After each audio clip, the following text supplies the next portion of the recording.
नमस्ते। हमने तो 4 दिन पहले ही आपको बता दिया था कि प्रवेश वर्मा दिल्ली के मुख्यमंत्री नहीं बनेंगे। उनका नाम कट गया है। और हमने 3 दिन पहले ही आपको बता दिया था कि कोई बिहारी मूल का विधायक, बिहारी मूल का नेता भी दिल्ली का मुख्यमंत्री नहीं बनेगा। हमने आपको यह भी बता दिया था कि दिल्ली का मुख्यमंत्री या तो मनिंदर सिंह सिरसा बनेंगे या रेखा गुप्ता बनेंगी।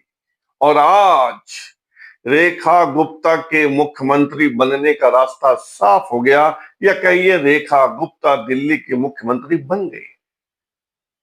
अब आप मुझे इसका श्रेय देते हैं या नहीं, कि हमने आपको पहले ही बता दिया था, आपके ऊपर है। दूसरा सवाल है कि रेखा गुप्ता क्यों बनी दिल्ली की मुख्यमंत्री। सबसे बड़ा सवाल मैं आपको बताऊंगा, वह 3 कारण जिसने रेस में रेखा गुप्ता को आगे कर दिया और प्रवेश वर्मा का नाम कट गया। 3 कारण बताऊंगा। उसके पहले यह जान लीजिए कि यह रेखा गुप्ता है कौन। रेखा गुप्ता का जन्म हरियाणा में हुआ, हरियाणा के जिंद में। उनके पिता स्टेट बैंक ऑफ इंडिया में अधिकारी थे। 1976 में तबादला दिल्ली हुआ, यानी जब रेखा गुप्ता 2 साल की थी तभी दिल्ली आ गई और दिल्ली की होकर रह गई। रेखा गुप्ता पिछले 30 साल से, यानी उनकी उम्र है 50 साल, और 30 साल से वह राष्ट्रीय स्वयंसेवक संघ से जुड़ी हुई हैं। दिल्ली विश्वविद्यालय छात्र संघ की महासचिव रही हैं। विद्यार्थी परिषद में काम किया। बीजेपी की युवा इकाई भारतीय युवा जनता मोर्चा में काम किया।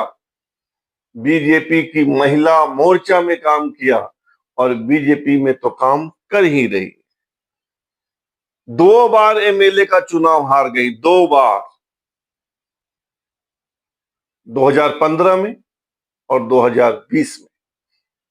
2025 में पहली बार एमएलए का चुनाव शालीमार बाग सीट से जीती हैं, यानी पहली बार की एमएलए को बीजेपी ने मुख्यमंत्री बना दिया।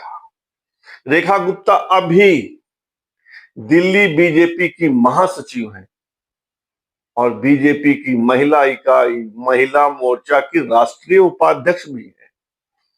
पेशे से वकील हैं, वकालत की परीक्षा पास की है। और अब जानिए कि क्यों मुख्यमंत्री की रेस में रेखा गुप्ता जीत गई, प्रवेश वर्मा हार गए। तो सबसे प्रमुख कारण है रेखा गुप्ता का महिला होना। बीजेपी के तमाम मुख्यमंत्री और बीजेपी के सहयोगी दल के तमाम मुख्यमंत्री पुरुष है, महिला एक भी नहीं है, एक भी नहीं। राजस्थान में दिया कुमारी हैं तो उप मुख्यमंत्री हैं, मुख्यमंत्री नहीं है। और इन दिनों देश की महिलाएं आंचल भर भर कर आशीर्वाद बीजेपी को दे रही हैं।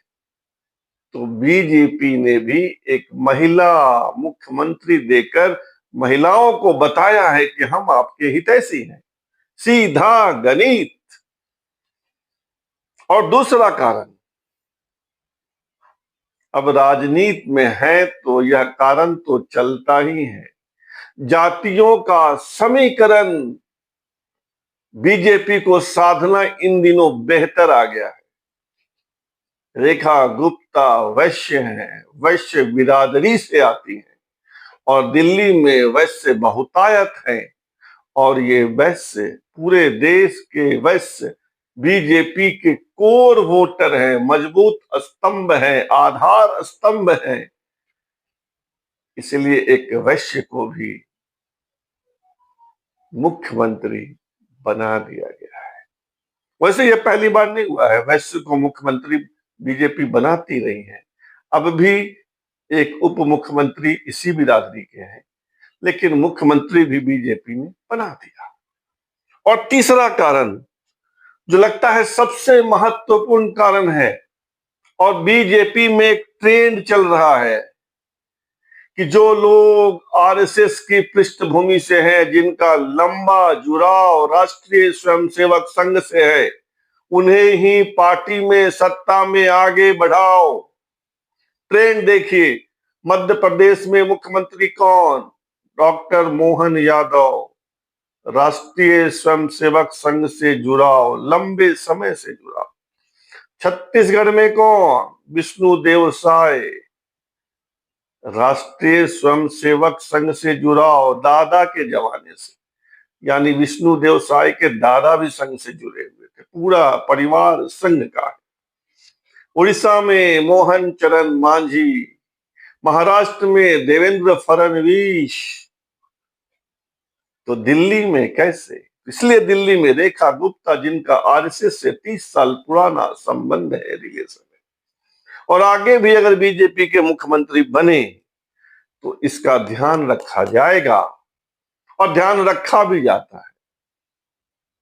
महत्वपूर्ण पदों पर संघ की पृष्ठभूमि से जुड़े लोग, चाहे वह राजनीति हो, चाहे संस्था हो, चाहे संगठन हो, या महत्वपूर्ण राजनीतिक पद हो, आरएसएस के लोगों को चुन चुन कर आगे बढ़ाया जाता है। यह ट्रेंड है, इसमें चौंकना नहीं चाहिए।